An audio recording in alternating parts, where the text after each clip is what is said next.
to another episode of The Inquisitive Analyst. I'm your host, Marcus Udikeng. It's the show where we chat about business analysis and project management issues and the challenges and triumphs within those fields. It's inspiring, informative, and most of all, it's very much inquisitive. My guest today is a financial modeling consultant, an analyst, author, and corporate trainer. She's the author of Using Excel for Business and Financial Modeling, 3rd edition, and Financial Modeling in Excel for Dummies. And she is principal at Plum Solutions. Please help me welcome to today's show, joining us from Sydney, Australia, Danielle Stein Fairhurst. Welcome, Danielle. Thank you, Marcus. Thank you so much for having me. It's wonderful to meet you finally. Oh, you're very much welcome. In fact, I think that financial modeling has a lot to do with, or at least there's something that business analysts can certainly learn from financial modeling. So hence why I have a list of questions for you today. Yes, it is. It's such a great skill to have. Financial modelling. We're finding that it's often asked for, and a lot of job requirements have financial modelling as a skill that's required. It's becoming quite popular to look for jobs. Yeah, no, I think the skill set is definitely indispensable in today's market, no doubt. Let's start out by asking, can you give us an idea of how you decided to enter the financial modeling field? Yeah, I think it's something that when I look back, I think it was something that I was actually doing all along, but back then we didn't necessarily call it financial modelling. So I started out in investment banking in London. I went off travelling, as most young Australians do, or they used to anyway.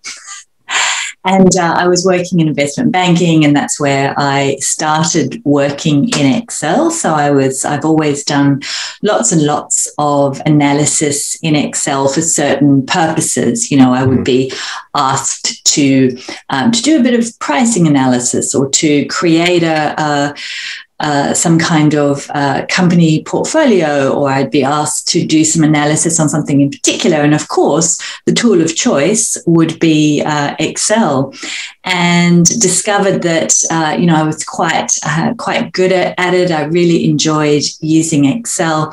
And, I really just found that what I was doing was building financial models. And I think I didn't necessarily call it financial modeling until a little bit later on. And I kind of looked back and went, yeah, that's pretty much a description of what my job has always been, is building tools in Excel for the purpose of finance. Right. Yeah, and I think Excel is definitely one of those tools that many people use. So it's definitely flexible enough to be used in just about any industry. Now you're a principal of Plum Solutions. Mm-hmm. What types of services does Plum Solutions offer? Yeah, well, Plum Solutions is pretty much just me. It's really a vehicle for me to do what I love, which is building models in Excel, and I do that in two ways. Firstly, I provide consulting services, so I go into organizations and I help them build financial models. These days, I do take on fairly small projects, nothing too big, because I do the other side of the business is training, and I really, really love training. So I used to spend an awful lot of time traveling. So I go and deliver training courses and teaching people how to get the best out of their skills in terms of mostly around the use of Excel for financial modeling, or sometimes it's for budgeting or dashboards or something around that sort of skill set that a business analyst or a finance analyst would need in their role. So those are the two areas that we focus on. And I think that as a consultant, that works quite well, because you can't, if I was just training all the time, if I was just always telling people how to do things, you kind of lose that edge. And I think it's really important to actually be building models, because Excel is changing all the time. And it's very important to keep your skills sharp as a consultant. So what's fantastic is being able to go into an organization for a couple of days or a couple of weeks and just really build a solution for them. Usually it's just using standard Excel, and it's something that they can really and take and use. And by doing that, it kind of gives me a real feel for what's important and what people need to learn as far as training goes. Nice.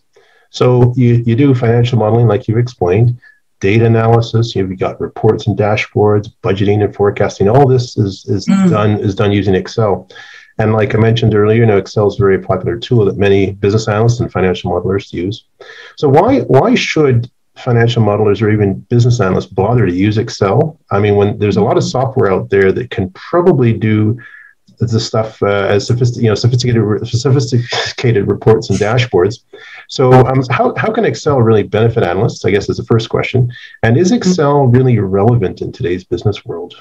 Yeah. It's such a hot topic, really, that idea of, should we be using Excel? Because people often ask me that. They say, why are you still using Excel? Excel is dead, but hang on, where's my spreadsheet? We can't live without our spreadsheets. Excel is what everyone uses. And I'm the first to admit that Excel is not always the best solution. There are hundreds of pieces of software out there that are always going to do a much better job for a specific purpose. So if you need to build a particular real estate model, or if you need to build a budget or a forecast or in a particular industry, then there's certainly going to be someone somewhere who has built a fantastic piece of software which is going to do a great job of what you need it to do. But of course, you have to learn how to use it. You have to implement it. You need to get all of your data into the system. You need to pay licenses, which is not inconsequential quite often. You need to train your staff on how to use it. Also, the skills that your staff will learn are in that particular software, which is fine, but it makes them perhaps less employable as it would be than if it were simply in Excel. And quite often, we often find, and this is really unfortunate, but very often I've just seen it so many times where somebody will go in and get a fantastic system built that is bespoke for their industry, and it's got all of their billing systems in, and it works exactly specifically for what they need, and yet they still end up using Excel. Oh, yeah. So they have everything in the system, and then they say the most popular button in a lot of pieces of software is that button that says export to Excel. Oh, yeah, right. So, analysts particularly are can find it hard to work. We often joke, I can't think without a spreadsheet in front of me, because we're just so used to working in Excel all the time, and we're trying to get away from Excel, and yet we love Excel. So it's a hot topic, certainly, and I've built my entire career around Excel, and yet I still would not say that yes, you have to use Excel. I think certainly explore other tools and other systems that you can use, but you really can't go past Excel in terms of the ubiquity of it, of having 750 million users that know how to use it. So that you can build a model or a piece of analysis or some kind of tool in Excel and send it to someone anywhere in the world, in any industry, and know that they're going to be able to open it. They're going to know how to read it. They're going to know how to make changes. And I really don't think there's any other software that can do that. And that's why, everybody uses Excel. It's got its issues. There's problems with integrity. It's very easy to make mistakes. It doesn't, or it didn't used to handle large quantities of data very well. But Microsoft's working very hard on making Excel more competitive, and sort of they're constantly changing and bringing out updates which are going to improve the tool and make it for what the users need. Nice. Excellent. Now, if I say I'm a business analyst or any, I want to get into the financial modeling business. What are some first steps that someone could take to get into financial modeling? Well, the best thing you can do is start building financial models. So I've written a couple of books on it. So I've got Financial Modeling in Excel for Dummies, which is a great place to start. And I've also written one on using Excel for business and financial modeling. But you cannot learn financial modeling from reading a book. The best way to learn financial modeling is to start building financial models. And I think the best way to get started on that is to just start doing it. Think of any opportunity that you have to build models. So just using Excel, just build yourself a personal cash flow if you don't have an opportunity at work, and just take any opportunity to be using Excel and to utilize a lot of the functionality of using the formulas and those sorts of concepts within Excel, and particularly, but most importantly, within work. So if you have a role that gives you exposure, to take the opportunities to use Excel, that's really going to be the best way to learn. Yeah, I think so. Most definitely. So what I've always been curious, what's the distinguishing difference between, say, financial modeling and data analysis and, say, financial analysis? What is there a difference between these three? Yeah. Well, I've always sort of, the difference between business modeling and financial modeling. I mean, there's, it's much of a muchness, really. But, financial modeling, the definition of a financial model could be a P&L cash flow balance sheet. Not all financial models will contain a P&L cash flow balance sheet. A financial model is a structure of some sort of structure that's built for a purpose to answer a question that you might have about the business. Data analysis, though, is perhaps not necessarily financial. It might just be data. It could be geographical data. It could be transactional data. But the tools and the best practice that you use are going to be similar across each of those. It's just one's for financial purposes, one where you're just looking at the data. Typically, data, you would perhaps use slightly different tools. Excel does not handle more than a couple of 100,000 rows very well. In fact, it can handle that many. So you'd get into, if you're using Excel, you'd get into using Power Query or Power BI or Power Pivot for those sorts of tools. Using the tools for the purpose of modeling is more about inputs and outputs, and you change the inputs and the outputs change. That's really the definition of modeling. And so if you structure your model in such a way and build it well so that things are linked to particular variables or inputs or assumptions, and you change those inputs, everything will flow throughout the model. And that's really a good practice, to build a model like that. Whereas data analysis is more about having, thousands and thousands and thousands of rows of data, not so much about the formulas and that dynamic nature of a model. So it is slightly different focus. Fantastic. Now, I want to say congratulations on your Microsoft Excel MVP award. I know. Yeah, you're Did welcome. You see it? By all means, bring it. Yeah, by all means, bring it. Yeah, sure. It was very exciting when that only arrived. A month or so ago. So that was very exciting to get that. So I've been I've been writing about and using Excel for such a long time. And MVP is a community award about people who promote or use Excel in the community. So it was wonderful to be recognised with that award. So it's very exciting. Fantastic. How do you become an MVP? I mean, how long does it take to become an MVP, or do you have to put a lot of hours in? No, I don't know. You just kind of, it's just based on what you do. What you've done, the contribution. Yeah, what you, okay. Like do it because I love Excel and I love the community. I run a lot of meetup groups. Right.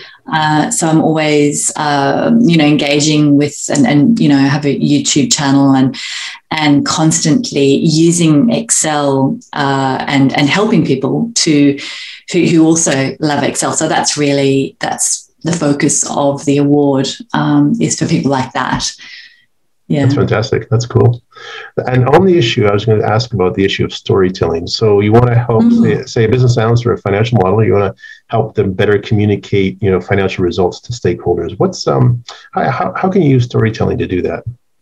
That's an interesting question, because we often, I find financial analysts or financial modelers are not very good at this stuff, because we're very numerical based and we're all about the numbers, and it's all about getting your calculations right, making sure that everything is accurate, that there's no errors, and you don't always think about what the numbers mean, and that's the next step. So as a junior analyst, of course, the accuracy and the functionality and the mechanics of the model is important, and that's got to be correct. But the next step up from that is actually thinking about what that means. So these numbers that this model is telling me, what does that actually mean?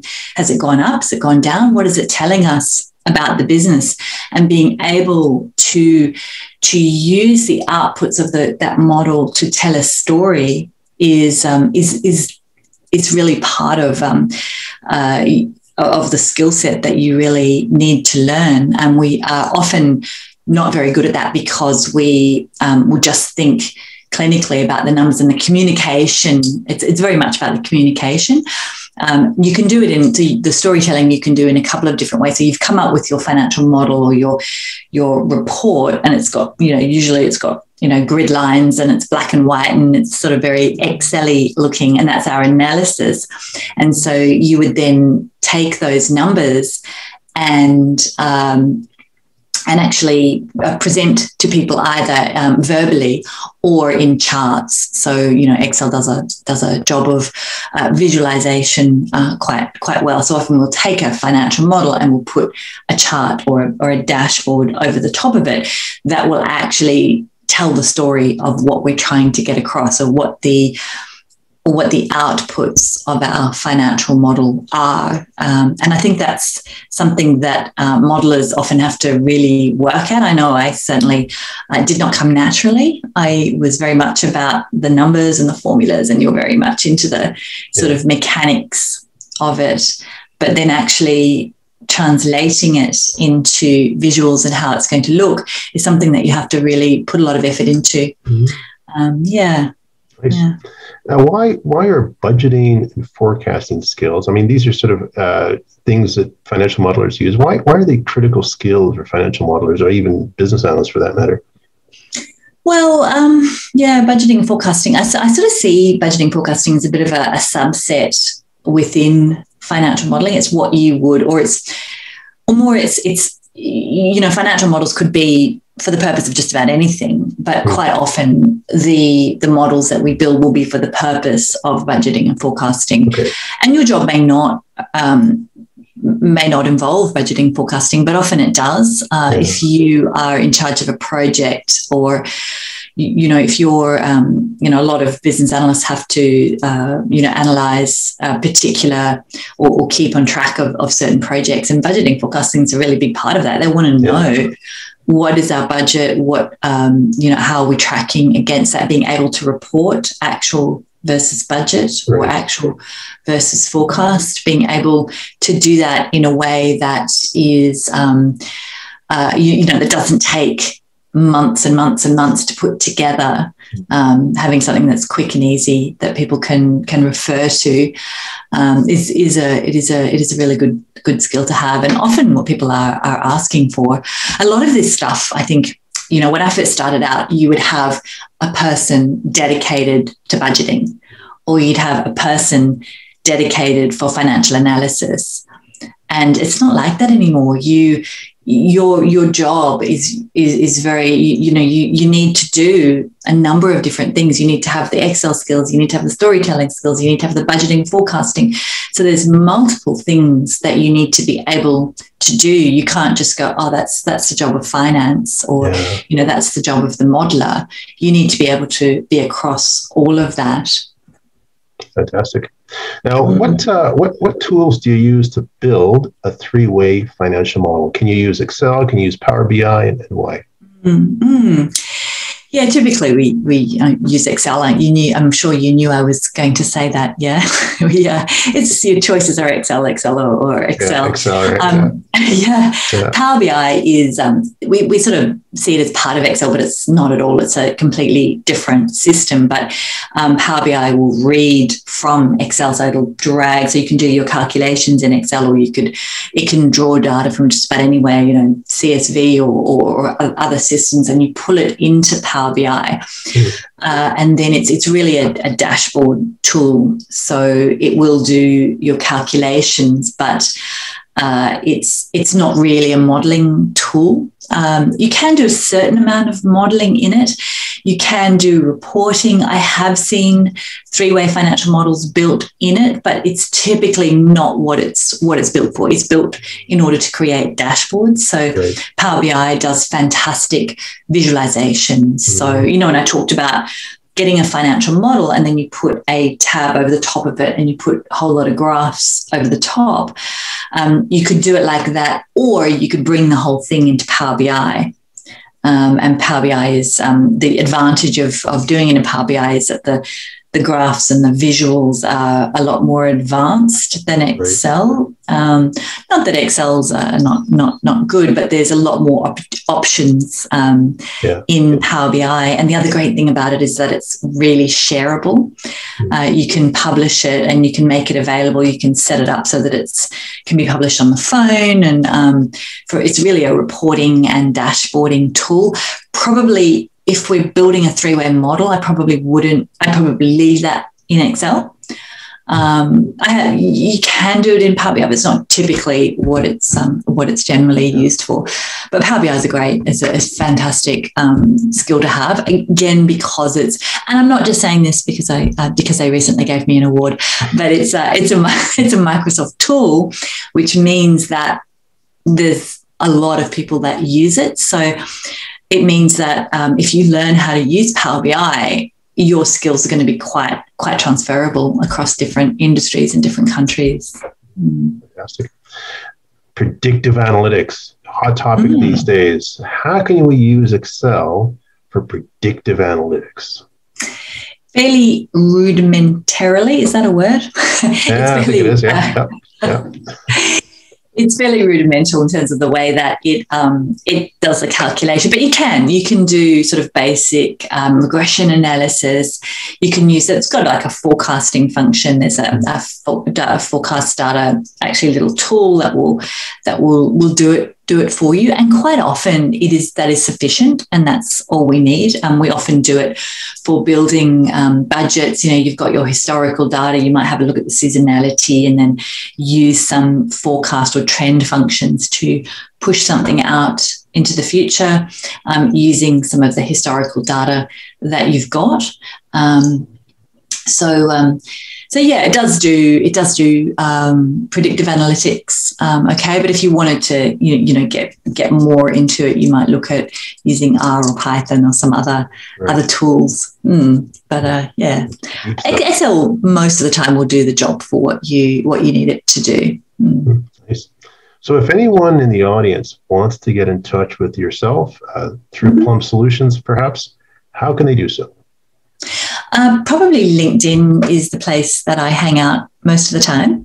So probably best to contact me that way. So I'm always sharing a lot of content. I have meetups that we do them virtually. So I do them every couple of weeks. We have some kind of live event where you can learn with different guests and you can learn more about financial modeling that way. Fantastic. And I think I've joined your meetup in Toronto a couple of times because of the time zones the time zone's easier for me in the North American area. So yeah, fantastic. I would definitely say join the meetup group for no doubt, indeed. The time zone is always a challenge, but Celia Alvarez runs the Toronto meetup group, which is fantastic. So she's another Excel MVP. So she has similarly a lot of great guests, and I usually try and join those meetups as well whenever the time zone allows. Fantastic. Well, great. Well, thanks very much, Danielle, for joining us. This has been very informative, and I'm sure a lot of business analysts can take away a lot of information from this. Also, thank you very much. Thank you for having me, Marcus. Lovely to meet you. Yeah, indeed. All right. Have yourself a great day.